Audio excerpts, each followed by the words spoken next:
Este es colosal. Está con nosotros ya a través del hilo telefónico y saludamos de la manera más comedida al señor doctor Paulo Jordán, quien nos acompaña ya. Buenos días, Paulo. Varios temas para empezar. Arranquemos con lo que sigue siendo noticia, ¿no? El está o no está, va o no va, participa o no le dejan participar. Me refiero a Álvaro Noboa, quien se había ya mencionado, iba a estar en la papeleta, pero en una resolución sui generis, el mismo Consejo Nacional Electoral le prohíbe participar. ¿Por qué le prohíbe participar? Porque el señor consejero Luis Verde Soto dice que aparentemente estaban permitiendo la compra de un partido político, el alquiler de un partido político. Me pregunto, ¿no es compra o alquiler el partido político en el que aparece el correísmo? O sea, ahí no hay una fusión, hay una compra o un alquiler. Y uno termina preguntándose qué pasa. ¿No es compra o alquiler la llegada del señor eh, eh, al que le dicen el catalán, precisamente Isidro Romero, a Avanza? O sea, ¿acaso no era raro que alguien no afiliado a este partido Justicia Social, como el propio Fabricio Correa, haya llegado a este partido originalmente? Ahora se les ocurre la brillante idea de que no pueden permitir una compra o alquiler de partido político. Entonces, ¿para qué dan los partidos políticos a gente que no es político y que no tiene ningún peso político?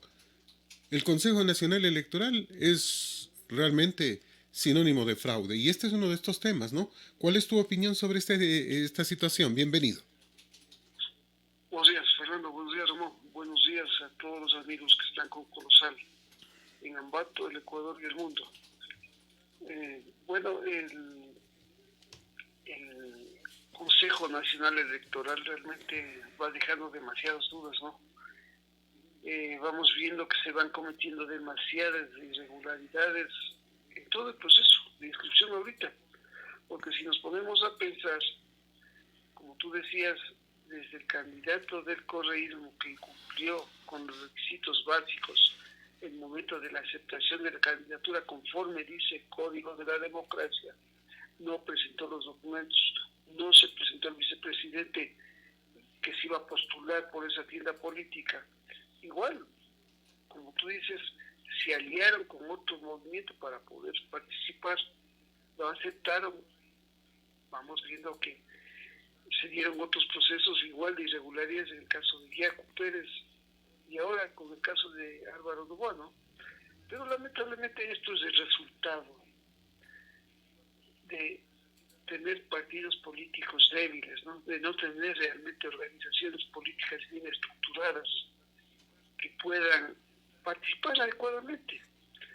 Lastimosamente en nuestro medio todos los partidos políticos, creo que con alguna excepción, Dos excepciones, diría yo. aparecen Dos excepciones, hay sobre. que ser justos. Sociedad Patriótica, donde está el líder de Sociedad Patriótica, Lucio Gutiérrez, y Creo, donde está el dueño de Creo, el señor Lazo. O sea, esto hay que decirlo, o sea, son los únicos.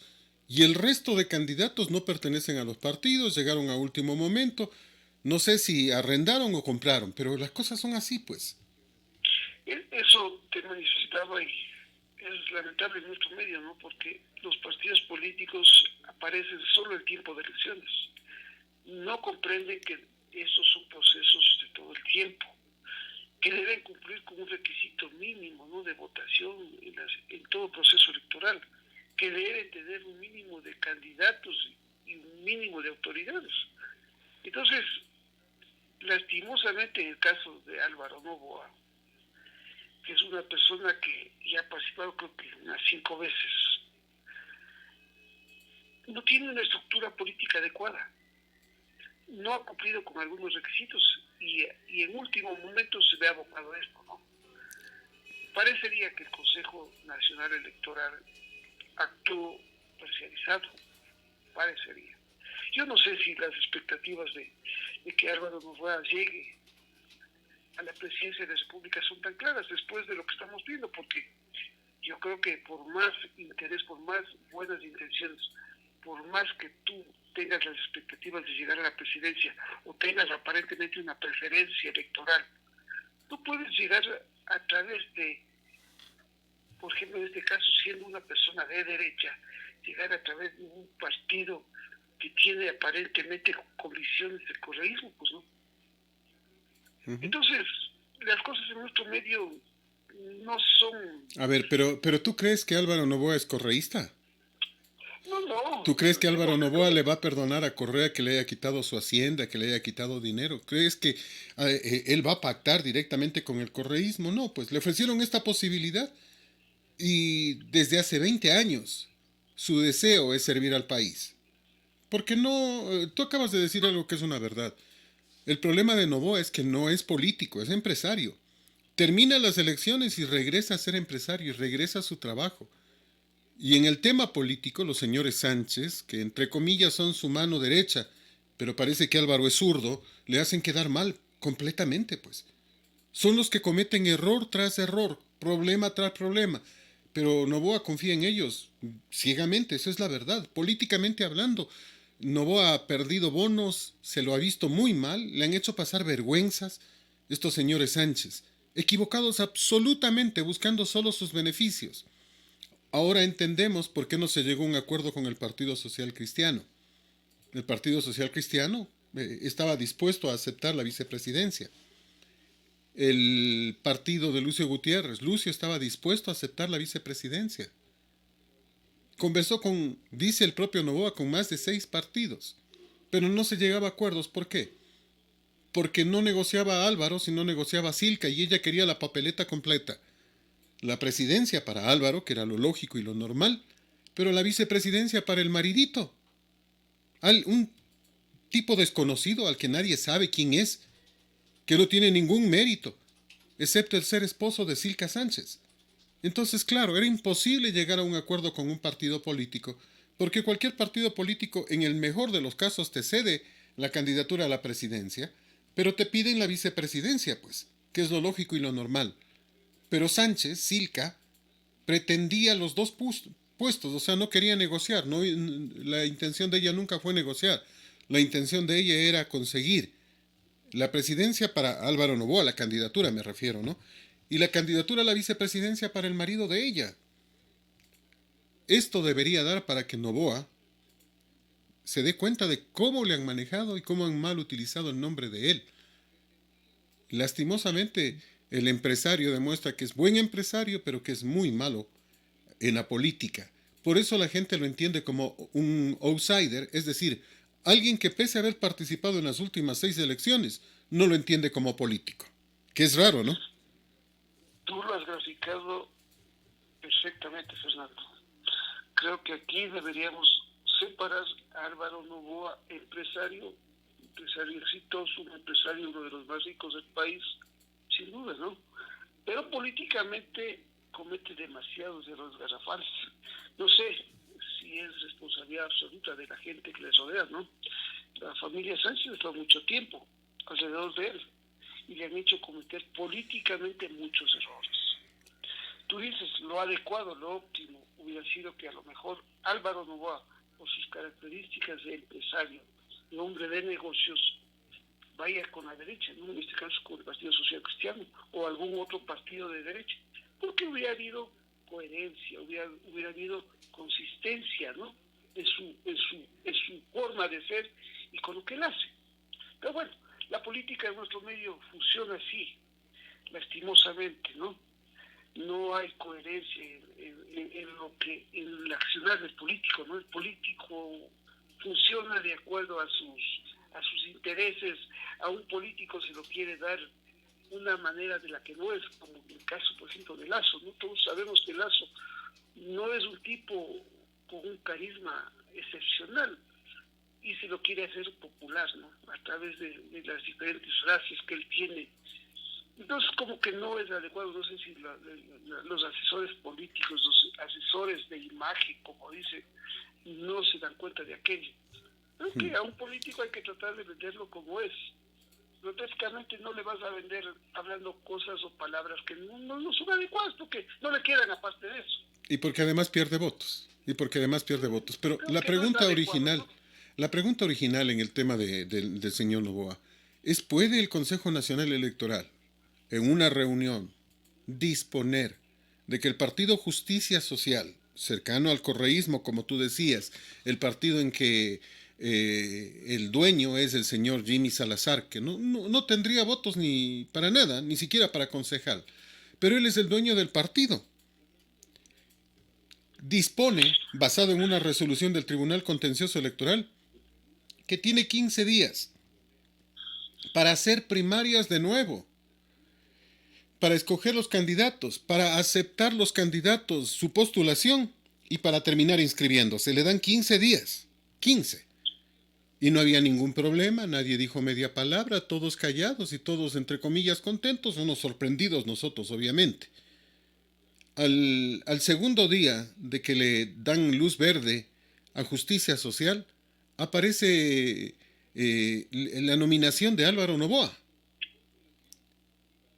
Y como ya aparece Noboa y empiezan a moverse las frutas, y Noboa aparece de una sola, de acuerdo a estimaciones con 36% de aceptación para el voto, de pronto se despierta Luis Verde Soto, se despierta Enrique Pita, que nunca votan con la mayoría y ahora son los que votan junto al señor José Cabrera para regresar sobre una resolución hecha por ellos, porque la resolución la hicieron ellos. ¿Qué dice Verde Soto? Dice, estaríamos consagrando que podría ser que se alquile un partido político y estaríamos permitiendo que participe una persona comprando partido o alquilando partido. Oiga, que podría, sin tener la certeza y la seguridad de que se compró o se alquiló el partido, ellos cierran la posibilidad. Bastó escuchar a Álvaro Noboa y corrieron. Y uno termina diciendo, bueno, ¿puede funcionar la democracia de esta manera al tuntún? Participen nomás, no hay problema, tienen 15 días. Pero aparece Álvaro Noboa con ellos y corren. Ahí sí ya no participen. Ya no puede. El señor Noboa no puede participar, pero pueden volver a participar. Cualquier otro candidato sí. Eso dijo Atamaín antier en Teleamazonas. Participen con Fabricio Correa, dijo. Con Noboa no. Y uno termina diciendo, bueno, y ella misma termina diciendo en esta entrevista en Teleamazonas, dice que no están impidiendo que los candidatos puedan participar. Le están cerrando el paso a Álvaro Noboa. Recuerda que hace 10 días se decía que estuvo a punto de inscribirse en otro partido y que inmediatamente dieron la orden de cerrar la votación. O sea, la intención es que no participe Álvaro Noboa. Y uno se pregunta dónde y por qué este Consejo Nacional Electoral evita esa participación. ¿Por qué lo hace? ¿Tanto miedo le tienen a Noboa? Bueno, parecería que las decisiones que ha tomado en algunos aspectos son ilegales y legítimas, ¿no?, del Consejo Nacional Electoral. Yo no sé si a lo mejor atrás de eso habían otros intereses también, Fernando. Se habla de muchos intereses del correísmo también, ¿no? Que a lo mejor ellos pensaban que con Álvaro Noboa en la candidatura a la presidencia dividía los votos de Lazo, pero parece que le rompía Lazo, eso es lo que pensaban. Parecía que eso no se iba a dar. No, el tema era que aparentemente con la presencia de Noboa, Noboa iba primero y segundo iba Lazo. Y desaparecía cualquier posibilidad para el señor Pérez o para Arauz. Y eso no le gustó a Correa. Pero el que hace esta jugada, el que permite que ingrese supuestamente Álvaro Noboa, originalmente era Correa. Fue Correa el que autorizó esto. Fue Correa el que dispuso que Atamaín, que fue ministra en el tiempo del correísmo, Estela Cero, que fue viceministra, y el señor Cabrera, que durante 10 años fue parte del Consejo Nacional Electoral en el tiempo del correísmo, voten para permitir que participe Justicia Social, que supuestamente era con Álvaro Noboa, o que supuestamente se sabía era con Álvaro Noboa. El propio Correa tuitea inmediatamente de que se entera de que participaba Álvaro Noboa. Dice se van a romper la derecha. Pero viendo los resultados reales de que no afectaba a Lazo, pero sí desaparecía a su candidato, decidieron dar marcha atrás y correr. O sea, ese es el problema. Aquí no se puede jugar a lo que me conviene, sino a lo que corresponde, pues. Entonces, Fernando, aquí nos tocaría decir claramente quién está manejando el Consejo Nacional Electoral. Ujú. Es el correísmo, pues. Es el correísmo. Entonces, Es el ellos correísmo morenismo, dicen. Y el Partido Social Cristiano. en forma ilegal han dado paso a la inscripción de algunas candidaturas y han frenado otras candidaturas que a lo mejor no les conviene, no les interesa que participen, ¿no? Fernando Valda, por ejemplo, está fuera. No le permiten participar. Y al revés, sorpresivamente ayer permitieron la participación de un buen amigo de la casa, el señor capitán Edwin Ortega, a quien le envío un abrazo y espero que le vaya bien en las próximas elecciones. Entonces, pero mira, o sea, el cerrarle la candidatura al señor Balda, antes no permitieron la participación de el líder de Machala, del Oro, el señor eh, Falqués, y tampoco han permitido que participe este señor perseguido político por Correa, acusado de los crímenes de Quinsaloma, eh, se me ve el nombre en este instante, que fue traído desde México. Desde Panamá, sí, perdón.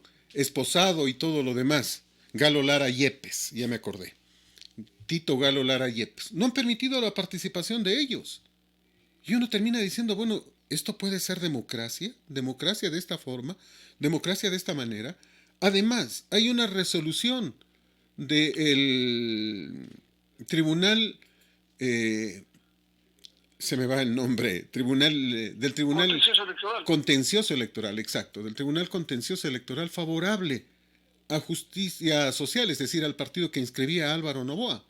Y ahora el Consejo ha violado esta resolución. Y hay que entender que en medio de un proceso electoral que está empezando, la máxima autoridad por sobre los consejeros es el Tribunal Contencioso Electoral y están desoyendo esta resolución.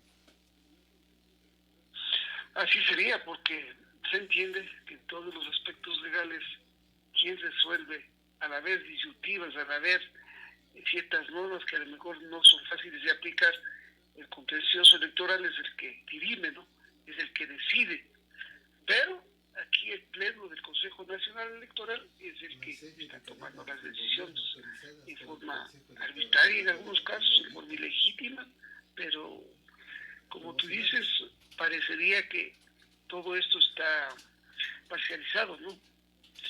Sin embargo, eso te de reiterar, y creo yo que es por el hecho de que lamentablemente estas organizaciones políticas no tienen una estructura adecuada. En otro país, tú lo has dicho, dos partidos políticos o tres partidos políticos son los únicos que tienen una estructura adecuada y se mantienen vivos, ¿no? Hay que decirle a la gente, hacer política es algo de todos los días. Tener un partido político yo creo que debe ser algo similar a lo que pasa en Estados Unidos, pues, ¿no? Por eso será que allá hay dos partidos, ¿no?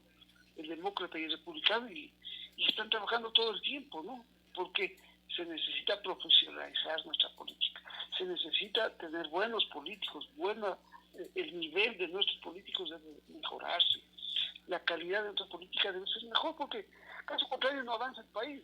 Un país que depende de las decisiones de los políticos, no hay otra, pues. Ahora, No hay otra, pues. ¿cómo pueden haber 22 partidos políticos y no haber 22 líderes? Porque no hay. A ver, si nos ponemos a revisar, el propio MPD, un partido de, no sé, desde 1960, partido político tradicional, antiguo, esta vez no pone candidato. Apoya al candidato de los indígenas, pero no pone candidato. Me quedo pensando, el Partido Socialista, 45 años que no presenta un candidato del socialismo. 45 años. ¿Cómo existen? Me quedo pensando en, no sé, Izquierda Democrática, que a último momento tuvieron que buscar un candidato de fuera de sus filas para apoyarle. ¿No será compra de partido también? ¿No será compra de candidatura? ¿No le preocupará al señor Verde Soto en este caso? La respuesta es no, porque no tiene ninguna posibilidad de ganar.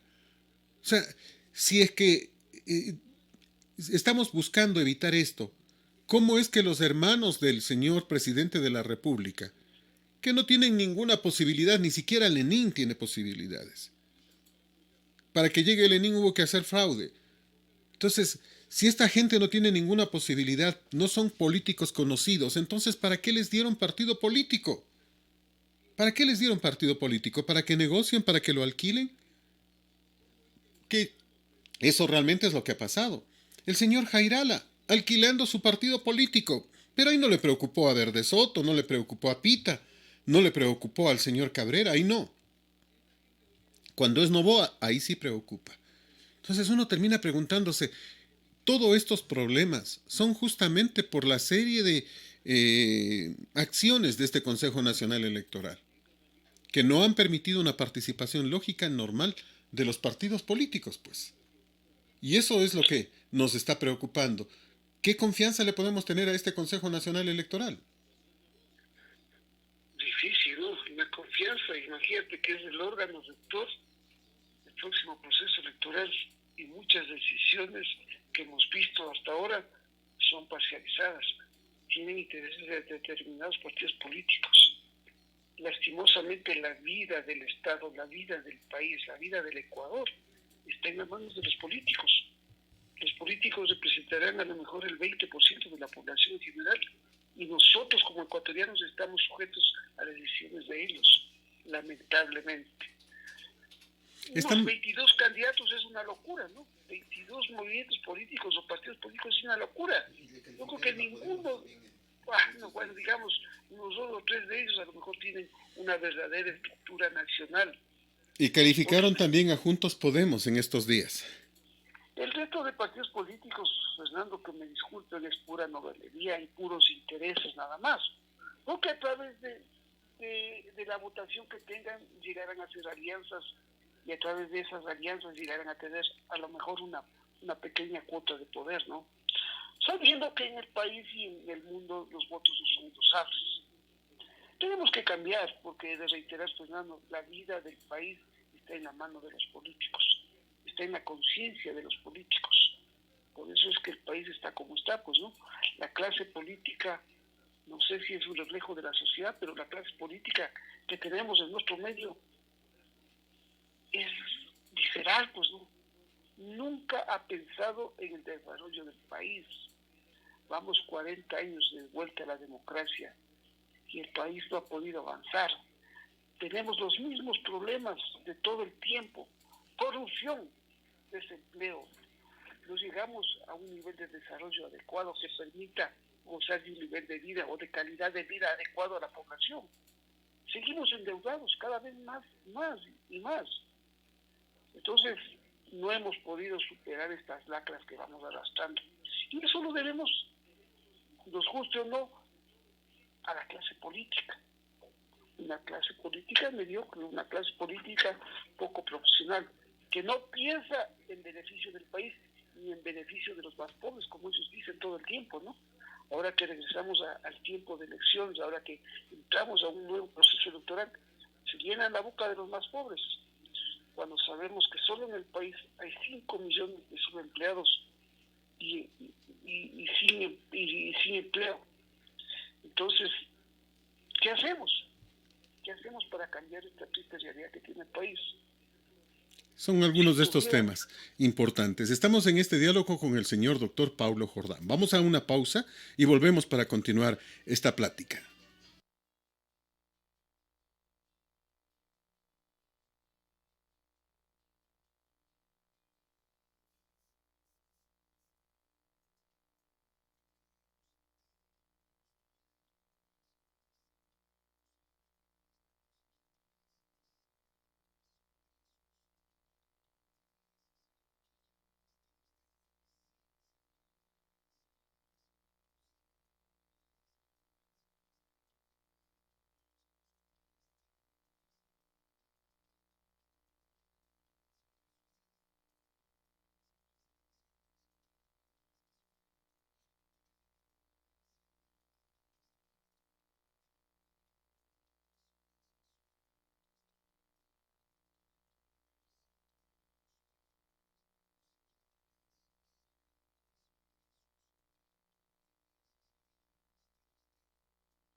continuar. Este es Colosal 1040 y terminemos lo que estábamos diciendo del Consejo Nacional Electoral porque nos sigue preocupando y nos seguirá preocupando. En estos días hemos visto, o más bien a los medios de comunicación, nos han ordenado, con autorización del Consejo Nacional Electoral, que hagamos campaña política por el gobierno, que pongamos publicidad de las manuelitas, que si esto, que si el otro, que tipo cadena, porque no nos están pagando. O sea, nos mandan comerciales, que debería decir una cosa y ahora parecen con justo, que injusto, que el gobierno sí ha hecho esto, que apoyemos nomás al gobierno, que paguemos solo lo justo. ¿Cómo? A ver, primero, ese no es un comercial. O sea, ese es un comercial del gobierno clarísimo. Y el gobierno no ha pagado a los medios de comunicación. No está pagando. O sea, no debería este Consejo Nacional Electoral autorizar semejante cosa. Le escuchaba a Tamaín el día de ayer y dice que ellos, para que el país conozca a los candidatos, van a elaborar ellos mismos debates públicos y que los medios de comunicación tenemos la obligación de transmitir esos debates. Yo le pregunto a la señora Tamaín, ¿cuál de los medios de comunicación del país le pertenecen a ella? O sea, si a mí me viene con esa imposición, yo voy a decir no, ¿por qué voy a poner aquello? O sea, ¿desde cuándo el Consejo Nacional Electoral puede hacer debates? ¿Hará los debates de acuerdo a la conveniencia, facilitando preguntas a los unos candidatos y buscando empujar y hundir a los otros? Yo con este Consejo Electoral ni a la esquina. Y reitero, el Consejo Electoral no es el dueño de los medios de comunicación. Es un deudor de la mayoría de los medios de comunicación. Ni siquiera ha pagado las elecciones de hace 2 años. Y pretende hacer lo que le da la gana, manejar la opinión pública. La señora Tamaín, no sé quién le dijo que ella puede dar órdenes en el tema de los medios de comunicación. Los medios de comunicación, por lo menos es una empresa privada para servir al público. Privada para servir al público. No es una empresa pública. Aquí no da órdenes de ella. Y aquí no la voy a hacer caso. Diga lo que le dé la gana. Yo cumplo la ley. Y pare de contar. Ella aquí no va a ordenar. Y uno se termina preguntando, bueno, ¿y qué le pasa? ¿Cómo es que permite que el gobierno haga propaganda en este instante con el tema de las manuelas, con el tema de que hay que pagar lo justo de eléctricas y todo lo demás? Esto no puede ser, pues. Parecería que se les quedó lo de la década pasada, Fernando. Creo que en un Estado de Derecho, en un Estado de democracia, tenemos que ser respetuosos, ¿no? Pero es que son los mismos, pues, o sea, no cambiaron. Lastimosamente eso pasa y creo que a más de eso deberían entender la situación económica tan difícil que atraviesan todos los ecuatorianos, y creo que no es la excepción los medios, ¿no? Deberían conversar. Creo que es importante, si bien el Consejo Nacional Electoral pasa a ser en estos momentos, debido al proceso electoral, uno de los órganos rectores del país, del Estado, creo que eso no le da para poder someter o obligar a todo el mundo, ¿no? Incluido a los medios de comunicación. Creo que la mejor arma es el diálogo. Hay que conversar y creo que si eso va a permitir robustecer, va a mejorar la participación ciudadana en el próximo proceso electoral, sería bueno, pero como te digo... Pero ¿quién va a ser el entrevistador? A ver, empecemos por ahí. ¿Quién va a ser el entrevistador? ¿A quién van a poner a entrevistar? Y me pongo a revisar en el país, no encuentro. Internacionalmente peor. O sea, ¿a quién se me ocurriría que pueda entrevistar? El señor Vera tiene candidato propio. Yanedi Nostroza, no confío en ella. No sé. Jorge Ortiz, brillante periodista que está fuera de la televisión y de los medios de comunicación, también ha expresado su beneplácito para con una candidatura, la del señor Lasso. Entonces, me quedo pensando en alguno de los 4 pelagatos que también han expresado sus ideas y sus simpatías por X, Y o Z candidatos. Se hace difícil. Alguien de los canales incautados sería una vergüenza, pues, porque no. Y seguramente le pondrán a alguien así, pues. O sea, eso no tiene sentido, no tiene ni pies ni cabeza. un debate para favorecer a un candidato manejado por el Consejo Nacional Electoral, yo no le veo lógico.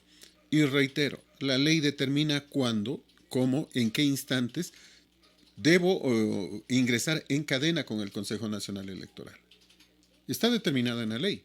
Y en la ley no dice que yo tengo que ingresar a ningún debate organizado por el Consejo Nacional Electoral. O sea, así con todas las letras. Ah, no, que ella es la que ordena. Muéstreme en qué parte de la ley de comunicación dice aquello. Porque ella no va a ordenar. Está equivocada. Ese es el tema. Están equivocados. O sea, no conocen la ley. No conocen cuáles son sus atribuciones. Ah, no, es que la ley dice que yo estoy por sobre todas las funciones durante el periodo de campaña. Sí, sí, sí. Pero hay leyes, pues. O sea, ella puede estar ordenando por sobre el presidente, como dice ella que tiene esa potestad, por sobre los jueces, que dice ella que tiene esa potestad, que en verdad no existe, no consta en ninguna parte. Es simplemente una tradición, un dicho. Porque en la ley no consta que ella tenga el poder por sobre las otras funciones del Estado. No existe aquello. No existe. Entonces uno termina diciendo, bueno, se va a chocar contra una pared el momento que los que sí sabemos de la ley le digamos no. Así de simple. Una cosa es que ella converse con los medios y que se busque a los mejores entrevistadores y se haga realmente un verdadero debate, y otra que ella pretenda vendernos sus intereses como debate. Esa es otra cosa muy diferente y en eso por lo menos nosotros no vamos a ceder. En el peor de los casos, si es que ella tuviere la posibilidad, como medio de comunicación tengo el derecho de transmitir o no. Objeción de conciencia se llama y consta en la ley. Así que son algunos de estos temas. Bueno, la verdad es que, Fernando, como tú dices, hay que observar la ley, ¿no? Es necesario, creo que, ponerse de acuerdo y conversar con los medios. Un debate es fundamental, creo que es fundamental para que los ecuatorianos sepamos cuáles son las propuestas de los candidatos. Manejar un debate con 17 candidatos, como que lo veo imposible también. Sería, lo ideal hubiera sido que participen todos, pero como que manejar un debate con 16 candidatos va a ser bien complejo. Entonces habrá que de alguna manera direccionar, ¿no? Es que no se va a poder hacer un debate con tanto candidato, tú lo acabas de decir. Y si no puedo hacer un debate con los 17, hago con 3, hago con 4 los más opcionados o hago con 5. ¿Y quién dice que yo tengo la posibilidad de opcionar a los candidatos? Entonces, hagamos lo que dicen las encuestas. Debate con Lazo, con Arauz, con Pérez, con Lucio, y pare de contar, y no hay más. Y no hay más. ¿Y qué crees que va a decir Isidro Romero? ¿Y qué crees que va a decir César Montúfar, Larrea, etcétera? O sea, no pueden dejárseles afuera a ninguno. Bueno, y yo te digo, en lo personal yo te he dicho, para mí 17 candidatos es demasiado. Realmente de ahí pocos son los que valen. En lo personal, te he manifestado mi criterio. Para mí Montúfar es un buen candidato. Un buen candidato. Lastimosamente hay ciertas cosas como que a veces su forma de actuar tan real, tan práctica, no gusta a la gente, ¿no? Bueno, no Como tan que muy práctica, ¿no? Pues porque hacer campaña en bicicleta es perder el tiempo. Bueno, son estilos y estilos, pues, ¿no? Yo no le veo, en lo personal no le veo mal. Pero en lo real no va a alcanzar a llegar a todo el Ecuador, pues. O sea, dejémonos de jugar.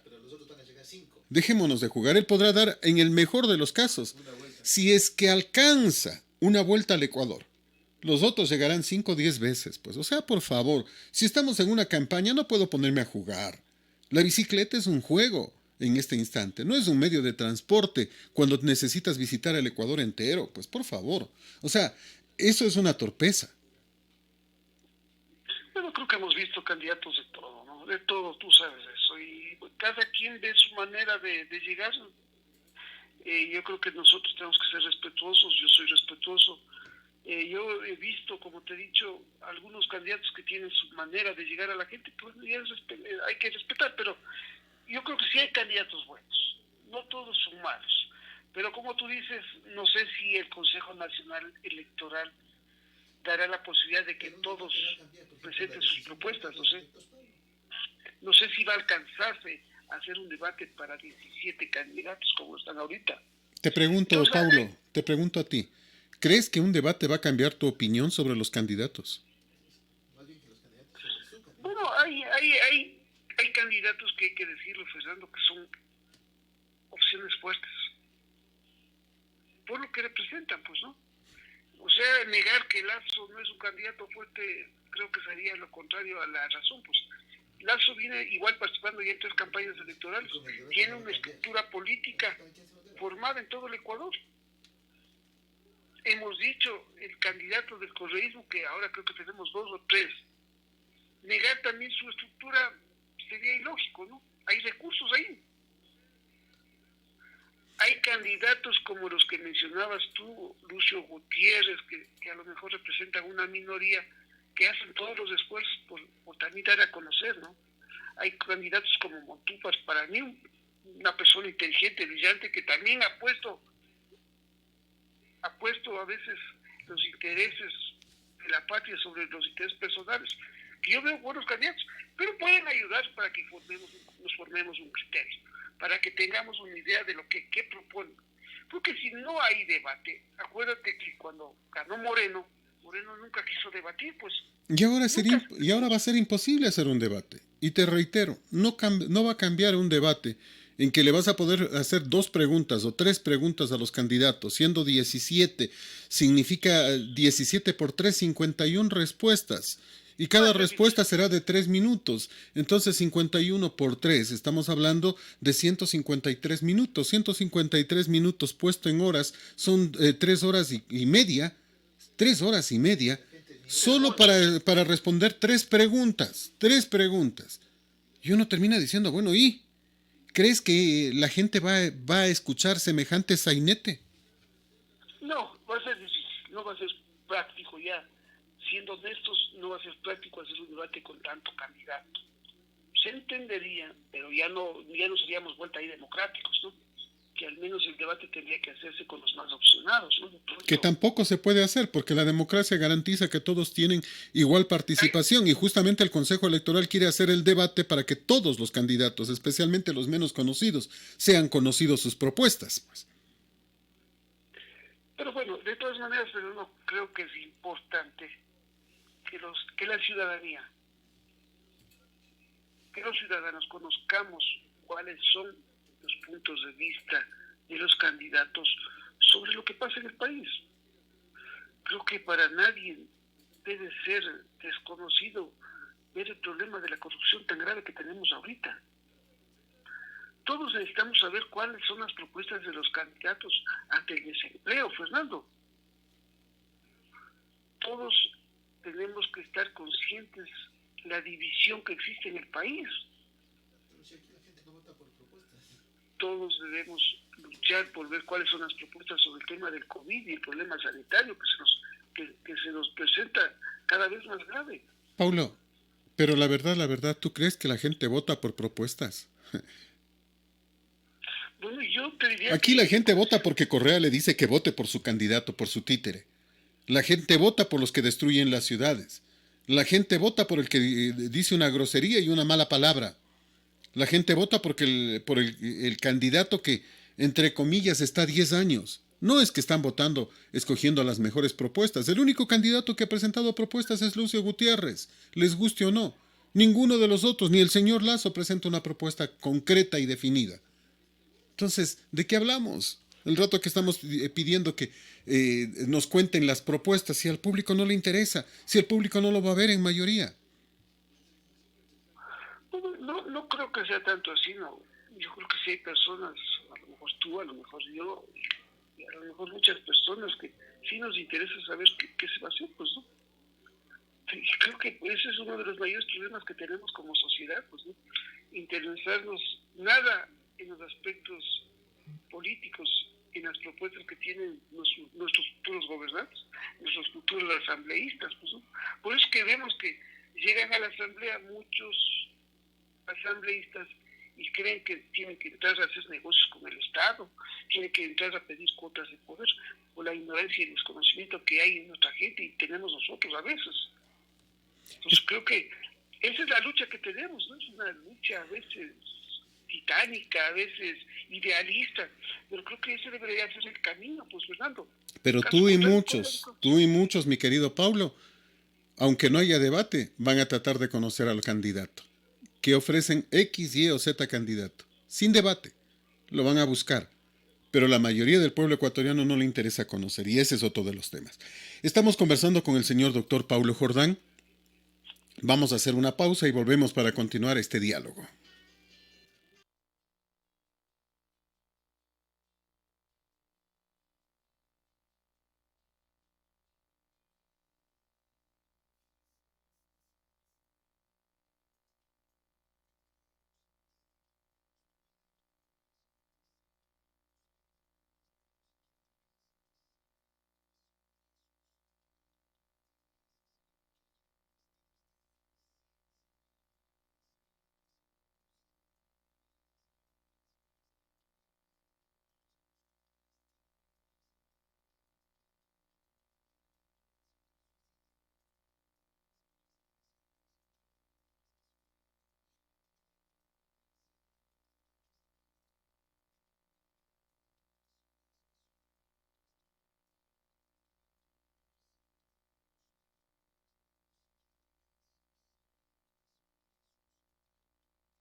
Continuamos este diálogo con el señor doctor Paulo Jordán. Hay muchos temas para seguir hablando. Uno de ellos, lo que pasó en Perú. En Perú, el Congreso de Perú, similar a lo que hizo el Congreso ecuatoriano en 1996, aquí se declaró incapacitado mental para gobernar a Bucarán y se lo sacó del puesto. En Perú, en Lima, el Congreso declara que el presidente Martín Vizcarra es un incapacitado moral para gobernar. Y uno termina preguntándose, bueno, ¿y cómo así? ¿Puede alguien votar por la destitución del presidente para beneficiarse directamente, como en este caso el presidente actual de Perú, supuestamente el presidente del Congreso, el famoso Manuelito, dice que a él le corresponde, pero él terminó votando, pues. Y la ley en el mundo, no solo la ley ecuatoriana, no solo la ley peruana, consagra que nadie puede beneficiarse de una decisión y no puede votar para beneficiarse de esa decisión y cometió el error de hacerlo. Por lo tanto, no podría reemplazar al expresidente al que han destituido. Vizcarra podía haber reclamado, pero ha dicho que no le interesa y está cansado, está molesto. Es la segunda vez que lo intentan destituir y ahora lo consiguen, entre comillas, por supuestamente un sobreprecio, dicen, hace más de 10 años.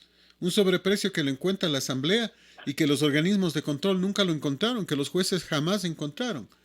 Después de 10 años y analizando cuando fue gobernador, entre comillas, acaban de encontrar el motivo para destituir al presidente de Perú. Perú, que en los últimos tiempos ha visto destituir a varios de sus expresidentes. Pedro Pablo Kuczynski, uno, ahora Martín Vizcarra, que ha visto suicidarse a uno de sus expresidentes. Y uno termina preguntándose, bueno, ¿y? El expresidente que se suicidó, por cierto, es Alan García, ¿no? Entonces uno termina diciendo, bueno, ¿qué nos está pasando? Otro expresidente, el Cholo Toledo, está detenido en Estados Unidos, esperando la extradición para regresar al Perú. Y uno termina preguntándose, bueno, ¿qué fue lo que pasó? ¿Qué es lo que está pasando en los países y específicamente en Perú? Complicado, ¿no? A veces es difícil entender nuestras democracias, Orlando, difícil entender nuestros sistemas de gobierno. No sé si a veces creer que somos recontra participativos, recontra luchadores contra la corrupción, ¿no? Los problemas que tiene Perú, que tiene Colombia, que tiene Ecuador, que tiene Argentina, que tiene Chile, son los mismos. La corrupción, una corrupción galopante, que está enraizada en los servidores públicos. Y creo que también en el sector privado, Fernando. Es una lucha titánica, una lucha de, como decía Sancho Panzas, ¿no? O sea, es una lucha contra todo el mundo. Contra los molinos de viento. Contra los molinos de viento. Difícil exterminar la corrupción en el sector público. Vemos alcaldes, prefectos, concejales, asambleístas, presidentes que entran, lo único que entran es a enriquecerse y a sacar provecho, a emplear a sus familiares, a hacerse ricos, a hacerse millonarios, ¿no? Entran pobres o entran, que no es un mal ser pobre, ¿no? Pero entran medianamente sin recursos, pero salen con los bolsillos llenos, ¿no? Pregúntale a Correa.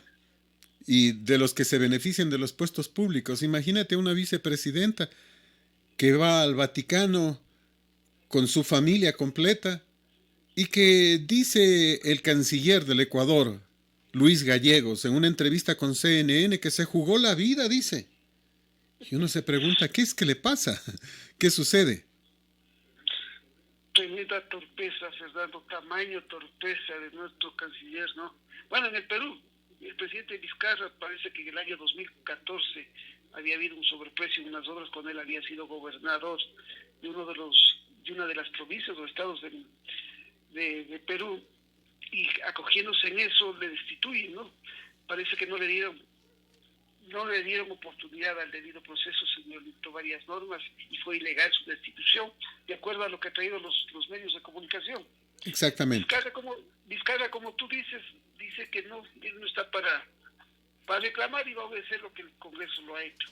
Sin embargo, eso, Perú, hay que decirlo, Fernando, Perú ha crecido muy bien estos últimos años, pese a los problemas, pese a que desde 2016 Perú ha tenido ya 3 presidentes. Perú viene creciendo bien.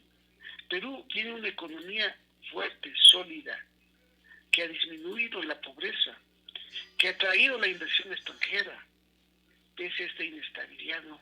Nosotros como ecuatorianos quisiéramos tener una economía así, quisiéramos tener un marco jurídico más seguro que dé estabilidad a las empresas, un marco tributario, un marco laboral que dé cierta flexibilidad para que venga más inversión extranjera.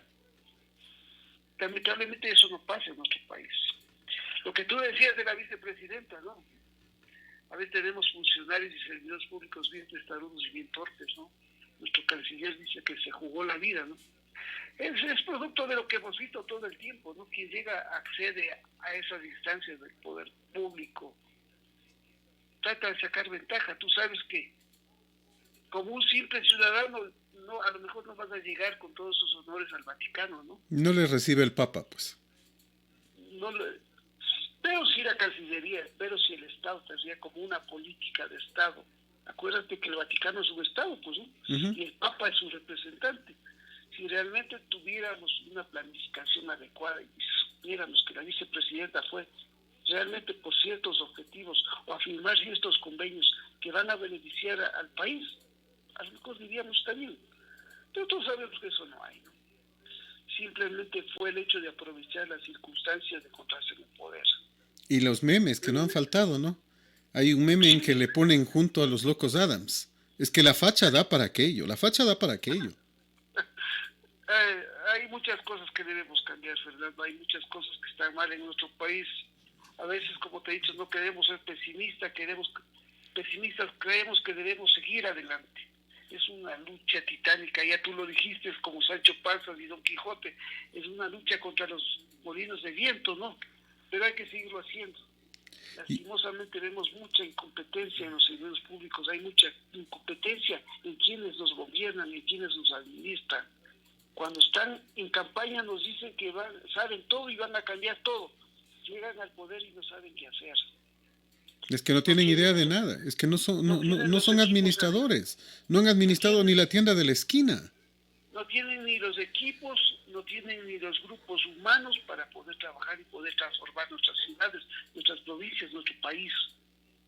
Entonces, tenemos que exigir que los partidos políticos no tengamos 20, 30, no tengamos 400 movimientos y partidos políticos. Ojalá tengamos unos 3, unos 4, pero buenos, y nutridos con los mejores ciudadanos, con ciudadanos honestos, éticos, con ciudadanos técnicos, profesionales, que permitan que ojalá nuestro país, ojalá nuestra provincia, nuestra ciudad vaya por mejores derroteros.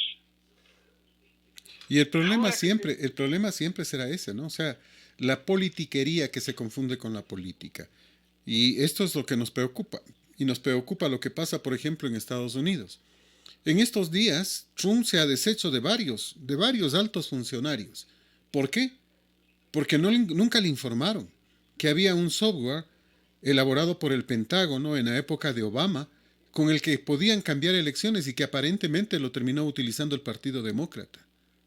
O sea, no hay forma, no hay manera. O sea, he revisado varias veces y ocurre que el día del conteo de los votos, de pronto, dos curvas similares, a ratos en algunos estados arriba Trump y en otros arriba Biden, pero ocurre que en determinado momento, alrededor de las 6 de la mañana, la curva desaparece. Y lo de Biden se transforma en una pendiente vertical hacia arriba. Y eso no es lógico, no es lógico, eso es un fraude.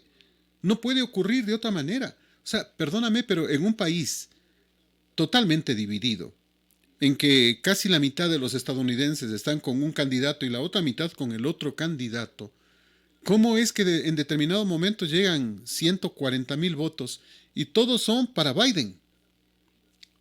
¿Quién se cree eso? O sea, el momento de las pruebas que se empiezan a presentar y se empiezan a aportar va a ser complejo y va a ser difícil. Lo que me preocupa, sin embargo, es que veo a los dos grupos, tanto la gente de Trump cuanto la gente de Biden, armadas hasta los dientes. Y es que tú sabes que en Estados Unidos se puede salir armado a la calle. O sea, ahí no hay prohibición para salir armado.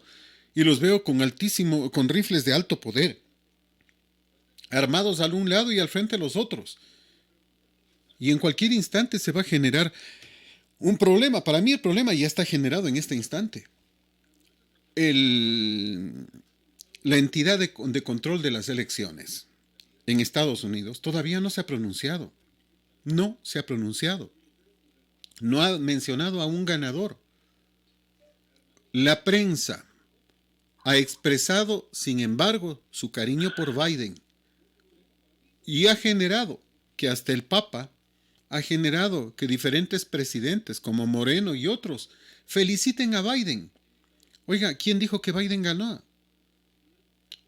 ¿Cuál es el organismo? El colegio electoral es el que tiene que determinar quién gana una elección, no la prensa. No la prensa. Y hasta el momento Biden no ha sido proclamado por nadie. ¿Quién fue la primera que le dijo felicitaciones, señor presidente? Fue Kamala Harris. Y el señor le revolvió la palabra y le dijo, gracias, vicepresidenta, a través de un Twitter. Pero con que ellos se traten de esa manera ya es suficiente para que la prensa decida en una elección tan cerrada y tan reñida, en una elección en la que se va a recontar los votos, dar como triunfador ya a Biden. Imagínate la situación. Ahora, supongamos le den la razón a Trump. ¿Crees que la gente de Biden se va a quedar quieta? O viceversa. Supongamos que se ratifique a Biden. ¿Crees que la gente de Trump, con todas estas evidencias, va a quedarse quieta? Yo en estos días escuchaba a uno de los periodistas en rueda de prensa que le exigía a Trump que dé datos. Se retiró Trump del atril e inmediatamente se ubicó el abogado y le dijo, a ver, le voy a dar algunos datos, y mencionó nombres de una persona que había fallecido el 2 de noviembre y que pedía autorización para emitir el voto el 4 de noviembre, 2 días después de haber fallecido. Y el voto que se recibió fue 6 días después de su fallecimiento y era favorable a Biden. Y dio nombre completo, número de cédula, etcétera, para aprobar. Y dijo que esos casos se han repetido por miles. ¿Y entonces? Esa es la pregunta. ¿Y entonces? Ahora se viene hablando de un software que permite determinar cuántos votos tú necesitas para ganarle al otro candidato y cómo cambiar los votos. ¿Cómo cuentas en un país en donde votan 300 millones de personas y en determinado momento llegan 1,5 millones, 2,5 millones de votos? ¿Cómo sabes si realmente se asignaron los votos como llegaron o se cambió tendencias? ¿Cómo cuentas eso? Bueno, Fernando, la democracia más grande del mundo. Son 240 años de democracia en Estados Unidos, donde la institucionalidad, donde los poderes están perfectamente definidos. Creo que esa más fortalecida esta época. Sí, hay una gran división en Estados Unidos actualmente, unas elecciones tan reñidas como las actuales. Acuérdate que los colegios electorales no se han pronunciado hasta ahora. Hasta el 14 de diciembre tienen para pronunciarse. Muchos de los estados donde que tú has dicho o duda de los resultados van a hacer un reconteo manual. Yo te digo, yo tengo la esperanza que Estados Unidos, Norteamérica, será fortalecida de esto. Yo te he dicho mi criterio, ¿no? En Estados Unidos siempre han gobernado el Partido Demócrata y el Partido Republicano, y se han ido alternando. El Partido Republicano con ideales conservadores, el Partido Demócrata con principios, con ideales un poco más liberales. No pasará más allá de eso. Yo te digo, creo que hemos visto ya los cambios. Estados Unidos está sobre todas las cosas. Estados Unidos cree en la democracia, cree en la libertad, cree en la libre empresa. Y eso no va a pasar. ¿Y No la va a gente pasar. armada? ¿Y la gente armada en las calles? Acuérdate que esto también ha sido provocado, este divisionismo, este extremismo. Son sectores radicales que en todo lado lo hay. Y en Estados Unidos no es excepción. Hay muchos intereses también por dividir a Estados Unidos, ¿no? Hay muchos intereses de otros países que no son democráticos, por destruir también. Hay muchos intereses económicos, muchos intereses políticos. Pero yo creo que la Constitución, como está diseñada, ha sido perfectamente elaborada para soportar todas estas cosas. Aparte que en Estados Unidos el Congreso está representado por dos asambleístas de acuerdo al número de población de cada estado. Y el Senado tiene 2 representantes indiferentemente del número de la población de los estados. Y ha ido funcionando bastante bien. Que hay mucha división, que ha habido mucha discriminación, que hay mucha confrontación, es verdad también.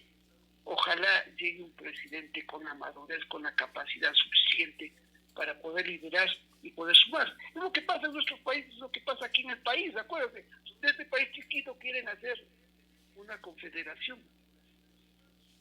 Aquí también hay muchos rasgos de regionalismo, de separatismo.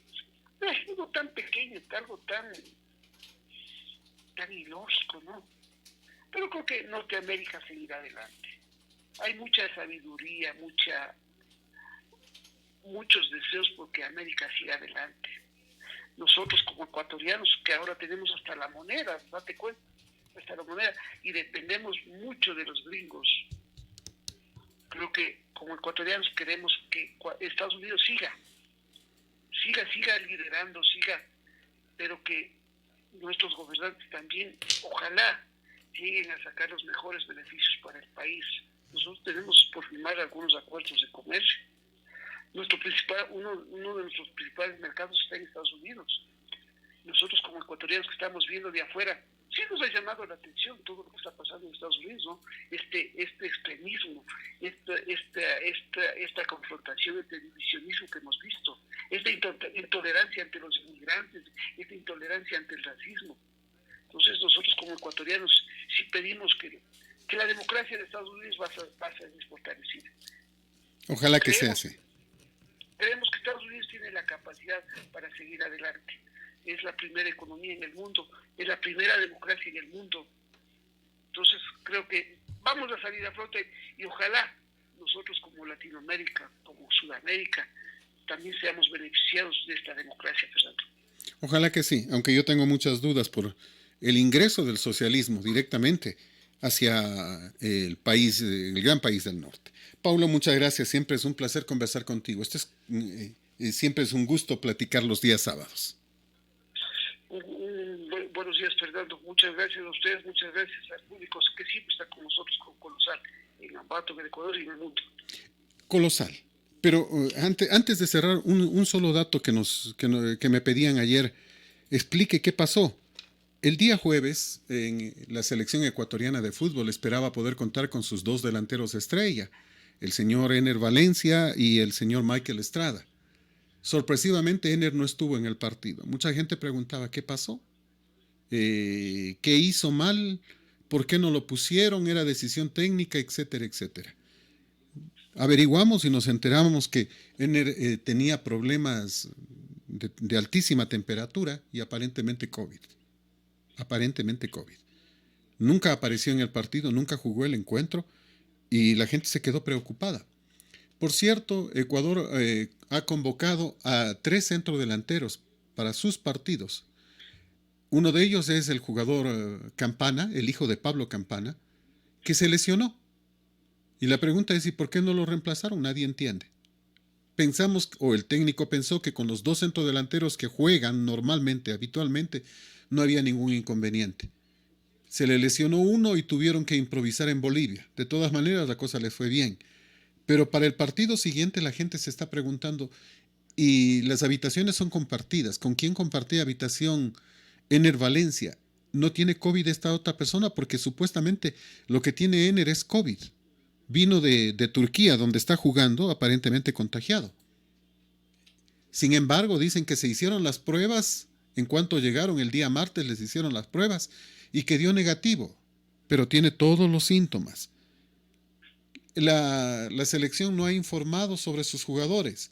Sin embargo, se conoce que ayer ingresó a la concentración de la selección el delantero del Delfín de Manta, Carlos Garcés, que sería el nuevo piloto de ataque. Y uno se pregunta, bueno, está bien todo esto, pero ¿por qué no explican qué es lo que pasa? ¿Qué es lo que están escondiendo? ¿Por qué no quieren informarle al país qué es lo que está ocurriendo? Espero con esto haber respondido la inquietud que me preguntaban ayer sobre el deporte, porque me dicen, mira, prefiero escucharte a ti en 2 minutos que explicas la situación que a los otros que hacen un drama durante varias horas, pero que no terminan definiendo nada.